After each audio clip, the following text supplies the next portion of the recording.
Hello বন্ধুরা, তোমরা সবাই কেমন আছো? আশা করি সবাই ভালো আছো। তো আজকে আমি আরেকটা নতুন রেসিপি নিয়ে আসছি। আজকে আমি রান্না করব কাঁকরোল, পটল, আলু দিয়ে ভাজা রেসিপি। পটলও আমরা অনেক রকম রান্না করে খেয়েছি, কাঁকরোলও অনেক রকম রান্না করে খেয়েছি, তবে আমার মতো করে একবার তোমরা এইভাবে ভাজা রেসিপি রান্না করে খেয়ে দেখবে। এটা রুটির সঙ্গে খুব যাবে, বা তোমরা চাইলে ভাতের সঙ্গেও খেতে পারো। তো চলো এবার শুরু করা যাক। এখানে আমি নিয়ে নিচ্ছি 6-7টা কাঁকরোল। কাঁকরোলগুলো দেখে মনে হচ্ছে ভিতরে বীজগুলো শক্ত হয়ে গেছে, কিন্তু না, এগুলো লোকাল কাঁকরোল। বাইরেটা হলদে হলদে কালারের, ভিতরটা একদম কচি। তো এবার আমি কাঁকরোলের খোসা ছাড়িয়ে কাঁকরোলগুলো কেটে নেব। তোমাদের কাঁকরোলগুলো কেটে দেখাচ্ছি, দেখো ভিতরটা একদম কচি।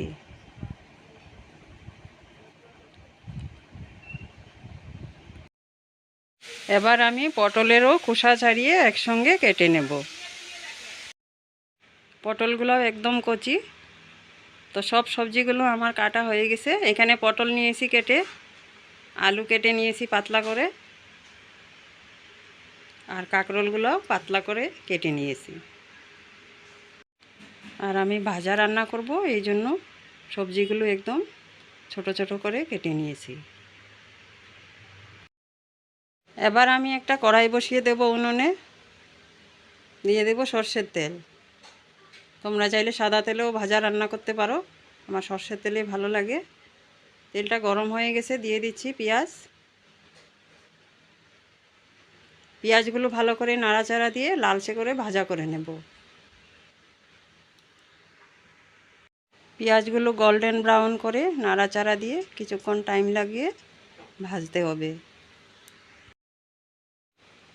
পটল, কাঁকরোল, আলু দিয়ে এইভাবে ভাজা রান্না করে খেতে খুব সুন্দর হয় রুটির সঙ্গে। তোমরা একবার রান্না করে খেয়ে দেখবে বাড়িতে। অনেক রকম পটল, কাঁকরোল রান্না করে খাওয়া যায়, তবে এই রেসিপিটা তোমরা একবার রান্না করে খেয়ে দেখো। তো এইদিকে পেঁয়াজগুলো খুব সুন্দর করে লালচে কালার হয়ে গেছে। আমি দিয়ে দিচ্ছি কেটে রাখা আলু। আলু দিয়ে কিছুক্ষণ নাড়াচাড়া দিয়ে এবার দিয়ে দিলাম কেটে রাখা পটলগুলো। পটল দিয়েও আমি কিছুক্ষণ নাড়াচাড়া দিয়ে, পটলগুলোও আমি এবার আলুর সঙ্গে ভালো করে মিশিয়ে কিছুক্ষণ ভাজা করে নেব। কিছুক্ষণ এভাবে নাড়তে হবে।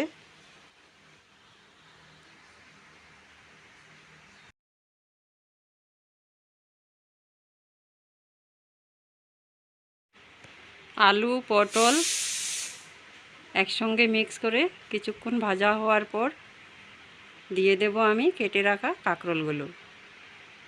এবার আমি দিয়ে দেব কেটে রাখা কাঁকরোল।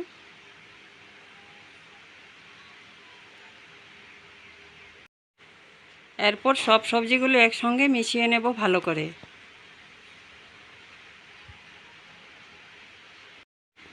এবার সব সবজিগুলো একসঙ্গে মিক্স করে নেব। আর এই সবজি আমি ভাজা রান্না করব, তাই ঢাকা দিয়ে রান্না করব না। ঢাকা দিলে বেশি সেদ্ধ হয়ে যাবে, ভাজা হবে না। এবার দিয়ে দেব ছেঁড়া কাঁচা লঙ্কা, দিয়ে দেব হলুদ গুঁড়ো, এরপর দিয়ে দেব আন্দাজ মতো লবণ।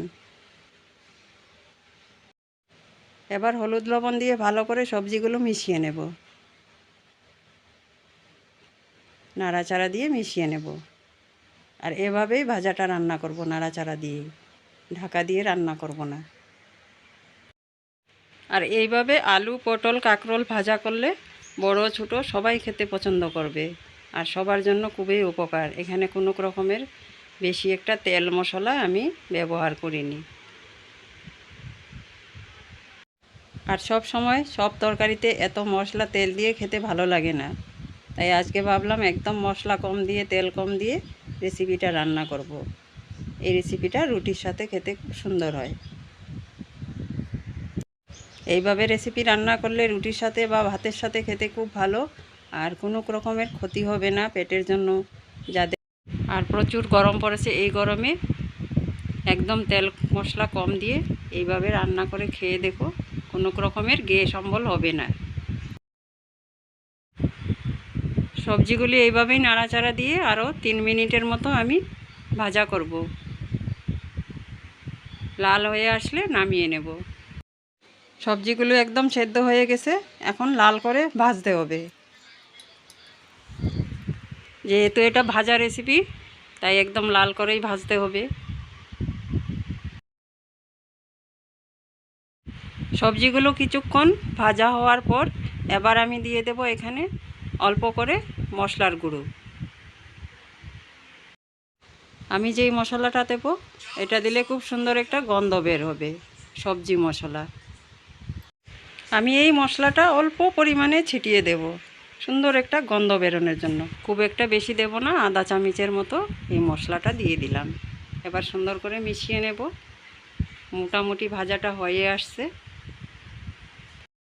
যদি কোনো নতুন বন্ধু আমার ভিডিও দেখছো, আমার চ্যানেলটা সাবস্ক্রাইব করে পাশে থাকা বেল আইকনটা ক্লিক করে দেবে। যারা যারা এখনও এই পটল, আলু, কাঁকরোল দিয়ে ভাজা রান্না করে খাওনি, একবার বানিয়ে খেয়ে দেখো। মিক্স সবজি তো অনেকেই খেয়েছো, তবে ভাজা রান্না করে একবার খেয়ে দেখবে, খেতে কিন্তু দুর্দান্ত হয়। যদিও আমার ভিডিওগুলো তোমাদের ভালো লাগে, লাইক কমেন্ট করে শেয়ার করে দেবে বন্ধুরা, সবাই একটা করে লাইক করে দেবে। তো আলু, কাঁকরোল, পটল দিয়ে ভাজা রেসিপি হয়ে গেছে। এবার আমি নামিয়ে নেব। গরম গরম রুটির সঙ্গে এবার আমি পরিবেশন করব। আর তোমরা চাইলে ভাতের সাথেও খেতে পারো, যার যেমন ইচ্ছে। আর আজকের আমার আলু, পটল, কাঁকরোলের ভাজা রেসিপি কেমন হয়েছে বন্ধুরা সবাই কমেন্ট করে বলবে। আর আমার দেশের বন্ধু, দেশের বাইরের বন্ধু, যে যেখান থেকে আমার ভিডিওটা দেখছো, তোমাদের মূল্যবান সময় দিয়ে তোমাদের সবাইকে অসংখ্য ধন্যবাদ আর অনেক অনেক ভরা ভালোবাসা। আর এই আলু, পটল, কাঁকরোলের ভাজা রেসিপিটা রান্না করতে খুব একটা বেশি টাইম লাগে না বন্ধুরা, ঝটপট হয়ে যায়। হাতে 5 মিনিট সময় থাকলে তোমরা এই রেসিপিটা একবার বাড়িতে ট্রাই করে দেখবে, খেতে কিন্তু খুব সুন্দর হয়। আর আজকের জন্য ভিডিওটা এখানেই শেষ করলাম। আমার দেশের বন্ধু, দেশের বাইরের বন্ধু সবাইকে আমার অনেক অনেক বুক ভরা ভালোবাসা। আবার আসবো কোনো একটা নতুন ভিডিও নিয়ে। আজকের জন্য টাটা।